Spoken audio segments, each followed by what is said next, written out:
आहेत, खायचे प्यायचे स्टॉल्स आहेत. तर तिकडे आम्ही घोड्यांवरून गेलो होतो 5 जण आणि आमच्यासोबत आणखी बरेच हजारो म्हणता येईल तिथे टुरिस्ट होते.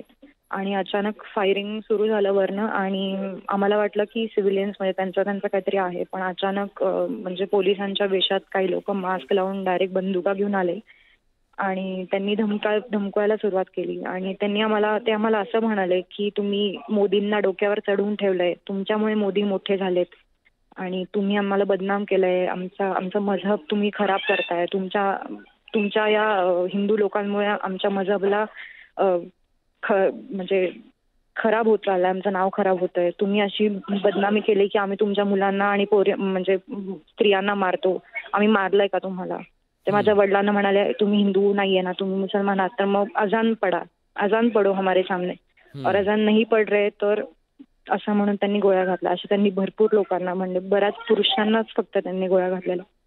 बऱ्याच लोकांच्या फॅमिलीज इथे आमच्यासोबत पहलगाम क्लबमध्ये आहेत. आता आम्हाला इथे मिनिस्टर भेटायला आले होते. पण बरं. आम्हाला अपडेट्स काहीच नाही मिळत आहेत या सगळ्याच्या. म्हणजे आम्ही इथनं खूप प्रयत्न करतोय आणि आता आम्हाला इथे सगळ्यांना प्रचंड भीती वाटायला लागली. म्हणजे कुठून काय होईल सांगू शकत नाही अशी परिस्थिती इथे निर्माण आहे. आसावरीजी. सगळीकडे जिकडे आर्मी असते हां, हां. तिथे प्रत्येक ठिकाणी नाक्यावर चेकपोस्ट आहेत. हां. पण जिथे गरज होती तिथे आम्हाला मदतीला आवाज द्यायलाही कुणीच नव्हतं. ना इथले पोलीस होते, ना मिलिटरी होती, ना कोणी.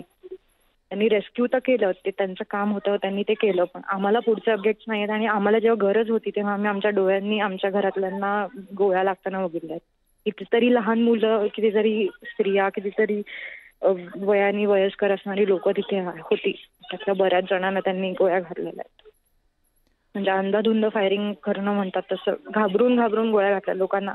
तुम्ही मुसलमान नाहीये हे आम्हाला दाखवलं आणि त्यांनी आम्हाला गोळ्या घातल्या. म्हणजे आमच्या लोकांना गोळ्या घातल्या.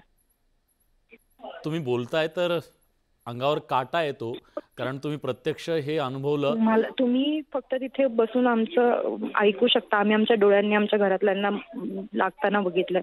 आम्ही काय फेस केलं, आम्ही काय बघितलंय आमचं आम्हाला माहिती आहे. नाही, पण तुम्ही अजिबात घाबरू नका.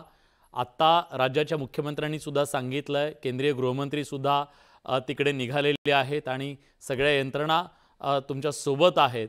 पण आज हे सगळं घडलं ते अतिशय भ्याड होतं. मानवतेला काळिमा फासणारं होतं.